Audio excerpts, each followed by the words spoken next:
नमस्कार. मी डॉक्टर आरती दातार. अध्यात्म म्हणजे जीवन सत्कारणी लावणं. जीवन त्यांना कळले हो. आपल्या प्रत्येकाच्या जीवनात चांगले वाईट असंख्य प्रसंग घडत असतात. अशा प्रसंगातून आपण घडत असतो, वाढत असतो, आपल्या जीवनाला आकार प्राप्त होत असतो. आपल्या प्रत्येकाजवळ पुस्तकी ज्ञानाबरोबरच अनुभवाचं ज्ञान असतं. अनुभवासारखा दुसरा शिक्षक नाही, जो आपली आधी परीक्षा घेतो आणि नंतर अभ्यास विचार करायला लावतो. अशा शिकण्यातून हळूहळू आपल्याला आपल्या स्वभावातील गुणदोषांची ओळख होते. अध्यात्म, आत्मज्ञान म्हणजे स्वतःला स्वतःची झालेली खरी ओळख. या ओळखीतून जीवनातील कार्याची दिशा समजते. आपलं ध्येय ठरवता येतं. ध्येयाकडे वाटचाल करताना तत्त्व नक्की करावी लागतात. त्यासाठी मनाला बजावावं लागतं. हे मना, माझ्या महत्त्वाकांक्षेची जाणीव मला नित्य असू देत. माझ्या महत्त्वाकांक्षेची फलश्रुती तुझ्यावर अवलंबून आहे. तुझं सहकार्य मला नित्य असू देत. हे मना, तू नित्य शांत, प्रसन्न, पवित्र, उत्साही, विशाल, त्यागी, नम्र आणि लीन राहा. म्हणजे तुझ्या अंतरंगातील देवत्वाचं, गुणांचं, चांगुलपणाचं नित्य जागरण होईल, गुणांचा विकास होईल, जीवन सार्थकी लावता येईल. त्यासाठी हे मना, तू माझा सहकारी हो. आपण आपल्या मनाला केलेल्या या प्रार्थनेत फार मोठी शक्ती आहे. एकांतवास, मौन, ध्यान, एकाग्रता या शक्तींचं परिणत रूप म्हणजे प्रार्थना. प्रार्थना स्वयंप्रकाशी असते. प्रार्थना म्हणजे मनाचा निर्धार. आपल्या सर्वस्वाचा नैवेद्य कुष्ठरोग्यांना दाखवणारे डॉक्टर शिवाजीराव पटवर्धन यांच्या निर्धाराला, त्या निर्धारानुसार व्रतस्थ वृत्तीने केलेल्या जीवित कार्याला एक अर्थपूर्ण पार्श्वभूमी होती. डॉक्टर पटवर्धनांनी आपल्याच राहत्या घरात एका बंद खोलीत भीषण अंधारात लपवलेलं, अगतिकतेमुळे संपून गेलेलं एक कुरूप जीवन बघितलं होतं. त्या अंधारात बंदिस्त केलेली ही व्यक्ती कोण असेल, या प्रश्नाने बालपणीच डॉक्टरांना अस्वस्थ केलं होतं. घरच्यांपासून, समाजापासून त्या व्यक्तीला अंधार कोठडीत सुरक्षित का ठेवलं असेल, याचं कुतूहल त्यांच्या मनात लहान वयातच जागं झालं होतं. त्याचा शोध घ्यायचं बालमनाने ठरवलं. आपल्याच दुर्दैवाच्या सोबतीने जगणारी ती एक स्त्री होती. समाजाच्या तिरस्कारापासून रक्षण व्हावं म्हणून तिला अंधारात बंदिस्त करून ठेवलं होतं. बालमनाने त्या खोलीत प्रवेश केला. त्या मनाला जे दृश्य दिसलं ते महाभयंकर होतं. एक अत्यंत विद्रूप स्थितीतील अपंग अवयवांची ती स्त्री होती. कुटुंबातल्या एका वात्सल्याची ती अगतिकता अंधारात कायमची दृष्टीआड करून टाकली होती. ना औषध, ना मलमपट्टी, ना प्रेमाचा बोल, ना वात्सल्याचा हळूवार स्पर्श. या बालमनाने त्या कुरूप जीवाला क्षणभर प्रेम दिलं, आनंद दिला. या आनंदात त्या कुरूप जीवाने कायमचे डोळे मिटले. अंतर्मुख झालेलं बालमन हताश, निराश होण्याऐवजी कार्यरत झालं. भयंकर रोगामुळे, कुणाही जीवाला वाळीत टाकल्यामुळे जिवंतपणे मरणप्राय यातना भोगाव्या लागू नयेत असा विचार मनात आला. कितीही तिरस्कारित रोग असला तरी त्याला इलाज व्हायलाच पाहिजेत. औषधाविना जीव तळमळणं आणि संपून जाणं हे फार मोठं पाप आहे. असं घडू नये यासाठी मी प्रयत्न करीन. कुष्ठरोग निवारण्याला मी माझं जीवन वाहून घेईन, ही प्रतिज्ञा त्या बालमनाने केली. भविष्यकाळात ती प्रतिज्ञा खरी ठरली, कारण त्या प्रतिज्ञेत स्वतःची ओळख व जीवित कार्याची दिशा ठरली होती. त्या दुर्दैवी स्त्रीच्या अगतिकतेत त्या बालमनाला पुढील कार्याची वाट स्पष्ट दिसली.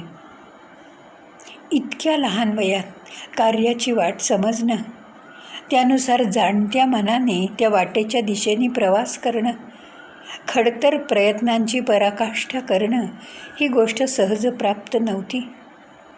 डॉक्टर होणं, समाज कल्याणाचा विडा उचलणं यासारख्या असंख्य गोष्टींची साथ मिळणं अत्यावश्यक होतं.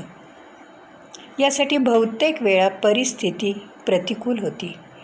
या प्रतिकूल परिस्थितीत अनुकूलतेची स्वप्न रंगवायची, अंगार विझू द्यायचे नाहीत, स्वप्न प्रत्यक्षात येण्यासाठी झुंज द्यायची हा विचार पक्का झाला होता. बहुतेक थोर लोकांना कार्यसिद्धीत अडथळे येण्याचं प्रमाण खूप जास्त असतं. असं म्हणतातच, जया अंगी मोठेपणा तया यातना कठीण. हे खरंच सत्य आहे. इसवी सन 1892च्या डिसेंबर महिन्यात कर्नाटकातील एका संस्थानात आसंग या गावी पटवर्धनांच्या घराण्यात त्या वंशाचा दिवा जन्माला आला. बाळाचं नाव ठेवलं शिवाजी. जन्मतः शिवाजीच्या कानात विश्वकल्याणाचा मंत्र जन्मदात्यांनी सांगितला. स्वातंत्र्य रक्षणाचा संस्कार दिला. शाश्वत मूल्यांचं जणू काही बाळकडू पाजलं. शिवाजीला कौतुकाने घरदार दाजीबा असं म्हणू लागले. दा म्हणजे दानशूर, जी म्हणजे जिंकणारा आणि बा म्हणजे बापूजींचा, महात्मा गांधींचा भक्त. दाजीबाचं बालपण शिस्तीच्या चौकटीत गेलं. लहानपणापासून सूर्यनमस्काराच्या उपासनेमुळे तनामनाचं आरोग्य राखलं गेलं. दाजीबांना आईवडिलांचा प्रेमळ सहवास फार काय मिळाला नाही. मोठ्या बहिणीचा म्हणजे अक्कांचा सहवास मात्र दीर्घ काळ मिळाला. आईवडिलांच्या संस्कारांची शिदोरी बहीण भावंडांच्या आयुष्याची सोबत ठरली. आईचे अखेरचे शब्द बाणेदार वृत्तीच्या दाजीबाने जन्मभर स्मरणात ठेवून तशी कृती केली. आई सांगत होती, बाळांनो, एकमेकांना सांभाळा, नित्य आनंदी राहा. वेणुगोपाळ तुम्हाला नक्की साथ देतील. कधीही खोटं बोलू नका, सत्याची कास सोडू नका, प्रामाणिकपणे वागा आणि कृतज्ञतेने वागा. आईवडिलांच्या पश्चात काका काकूंनी अक्का आणि दाजीबा दोघांनाही घराबाहेर काढलं. नेसत्या वस्त्रानिशी दोघं घराबाहेर पडली. निश्चय, जिद्द, आशावाद, स्वाभिमान, प्रामाणिकपणा यांच्या सोबतीने दोघं हातात हात घालून वाट फुटेल तिकडे गेली. दाजीबाला मोठं करायचं या विचाराने झपाटलेली अक्का आपलं वैधव्याचं दुःखही विसरून गेली. संकट हेच खरं तर देवाचं रूप असतं. त्याच्याशी मैत्री करायची त्यांनी ठरवली. मागं वळून बघायचं नाही असा कृतनिश्चय दोघांनी लहान वयातच केला. ज्वलंत आशावाद, दुर्दम्य इच्छाशक्ती, आरोग्य संपन्नता, अपार सहनशक्ती, दोघांच्या नात्यातल्या कर्तव्याचा गोडवा यामुळे प्रतिकूलतेवर त्यांना मात करता आली. इसवी सन 1914मध्ये मंडालेहून सुटका झालेल्या लोकमान्य टिळकांची आणि दाजीबांची भेट झाली. त्यांच्या चरणावर माथा टेकला. लोकमान्यांचे आपुलकीचे आश्वासक शब्द मंत्रमुग्ध करून गेले. लोकमान्य असं म्हणाले, देशासाठी काहीतरी करा. स्वतःच्या विवेकी मनाला जे पटेल आणि योग्य वाटेल तेच करा. जे कराल ते सत्याची कास धरून प्रामाणिकपणे करा. सर्वस्व ओतून करा. एक गोष्ट लक्षात ठेवा की ज्या क्षणाला वाटेल की आपण करतो ते काम प्रामाणिकपणे आता करता येत नाही, त्या क्षणी त्या कामातून मुक्त व्हा. ते सोडून द्या. देशाशी सदैव कृतज्ञ राहा. जोवर जीवनाचा सदुपयोग कराल तोवर जीवन सौंदर्यमय, स्फूर्तिशाली, कर्तव्यनिष्ठ राहील. माझा तुम्हाला आशीर्वाद आहे. लोकमान्यांचे हे शब्द म्हणजे यशस्वी कर्तव्यनिष्ठ जीवनाची सोबत ठरली. त्यांच्या आदर्श विचारानुसार जीवनात प्रत्यक्ष कृती करण्याचा मनोमन निश्चय केला आणि आयुष्य खूप सुंदर वाटायला लागलं. आपल्या वाड्यात औषधाविना संपून गेलेलं वास्तव दाजीबांना सतत आठवत होतं. त्यांनी वैद्यकीय शिक्षण घेण्याचा संकल्प केला. कलकत्त्याला जाऊन होमिओपॅथीचा अभ्यासक्रम पूर्ण केला. संकल्पाच्या आड आलेल्या अडचणींवर बहिणीच्या सहकार्यामुळे मात केली. वैद्यकीय पदवी प्राप्त केल्यावर त्यांनी जनसेवेचं व्रत स्वीकारलं. त्यागाचं प्रतीक म्हणून भगवा झेंडा, भगवा फेटा शिरोधार्थ बांधला. भगव्या फेट्याचा मनाला खूप आधार वाटला. जगदंबेचं वास्तव्य असलेली अमरावती ही कर्मभूमी नक्की केली. या परिसराशी आपली नाळ जोडलेली आहे असं त्यांना मनोमन वाटलं. जगदंबे, तू माझ्याकडून जे जे करवून घेशील तेच मला करायचे, असं मातेला त्यांनी सांगितलं.